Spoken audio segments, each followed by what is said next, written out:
Ah, my name is Thomas Fulkerts, and welcome to the Forbidden Library.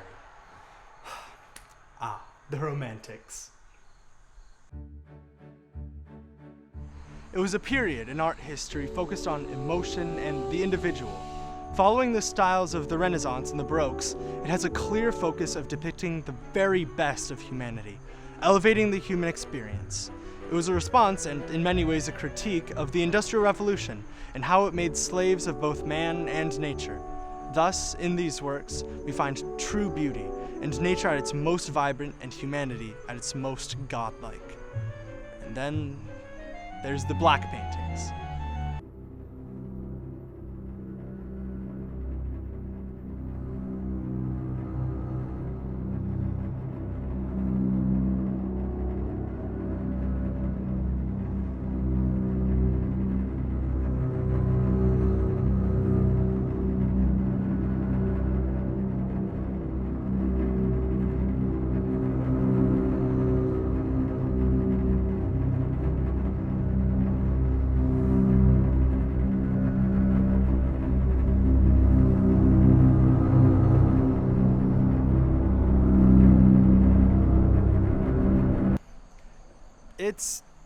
It's a little hot out. Let's go inside. Let's back up. Francisco Goya was born in 1746 to a lower middle class family in Spain. He went to a local free school and appeared to be completely normal. As the art critic Robert Hughes once said, he seems to have taken no more interest than a carpenter in philosophical or theological matters, and his views on painting were very down to earth. He started painting when he was 14, traveling across Spain and Italy and working under a number of teachers. In art training, he quarreled with one who leaned more neoclassical. Neoclassicism being an art movement that hopes to revive ancient Greco-Roman techniques and philosophies. In 1777, he took a job painting tapestry cartoons, simple paintings, often of everyday life, used to create tapestries to decorate the walls of the homes of the elites. The job was never prestigious, nor well-paying, but it gave him an inroad with the nobility of Spain. He grew tired of this medium that would not allow him to grow much as an artist, and he eventually got a commission work, and then a salary job from the King of Spain at the time. He eventually became first court painter, painting large portraits of the royal family and those closely associated with them. Goya's work as a court painter was notable for not depicting the royal family with any kind of flattery. He depicted them as they were, warts and all, and possibly even exaggerating some qualities. Many critics have pointed to one painting, his painting of King Charles IV and his family, as particularly brutal. The painting behind them is of Lot and his daughters, a biblical reference to incest. The king himself stands to the side with the queen standing in the center, almost confirming many suspicions that Charles IV's wife had all the real power.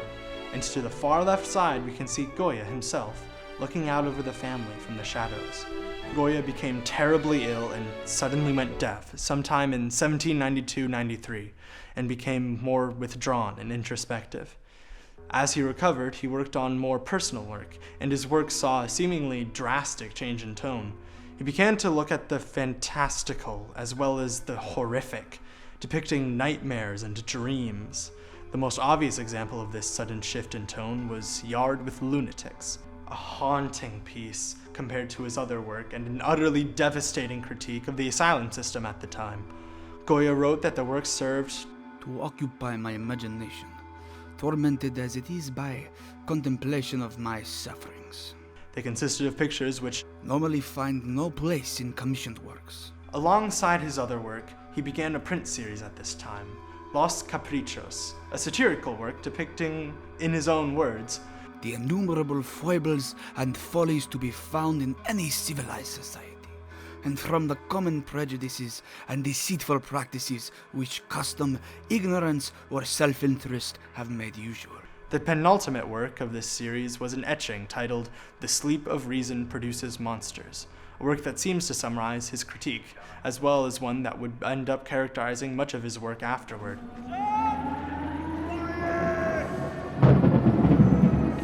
France invaded Spain in 1808, and afterwards the Peninsular War began. a war for liberation of the Spanish and Portuguese people. Francisco Goya was uninvolved, staying neutral throughout, yet the events of the war seemed to have deeply affected him. He painted the 2nd of May and the 3rd of May, the first depicting the disorienting chaos of the riots and later war. The second depicts the utter brutality of the French against the Spanish people. He also worked at this time on a second print series, The Disasters of War. It criticizes all sides of the war, from the violence of the 1808 Dos de Mayo uprising, to the brutal response by the French, to the famine that followed during the middle of the war, to the Bourbon monarchy's rejection of liberalism and the proposed 1812 constitution in favor of pre-Enlightenment absolutism. The series depicts critiques so volatile and depictions so morbid and grotesque that it was deemed not safe to publish until after his death in 1863.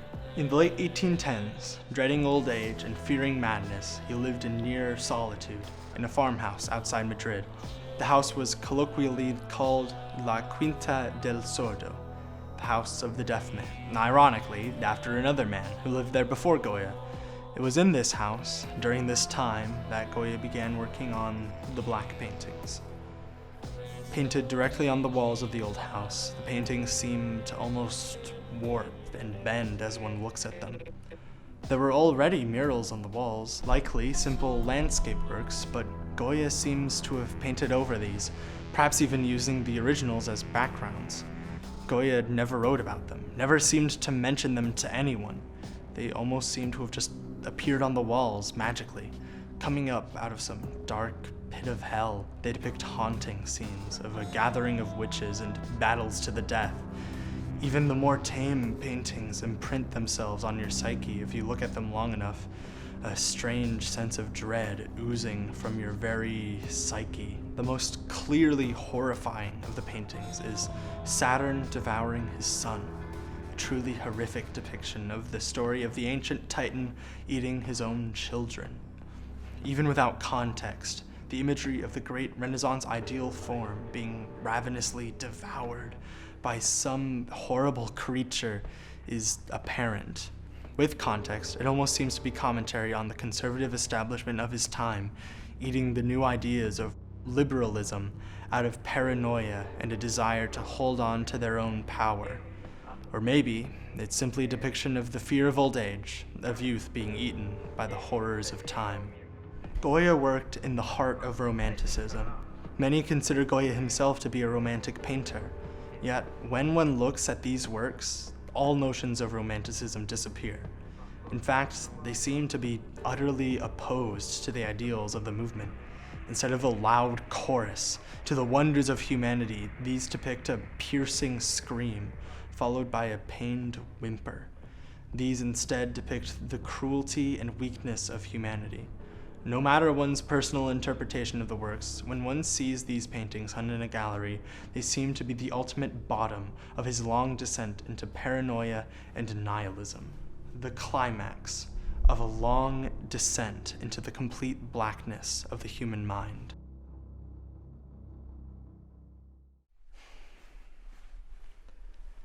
Except, these paintings weren't meant to be hung in a gallery, were they?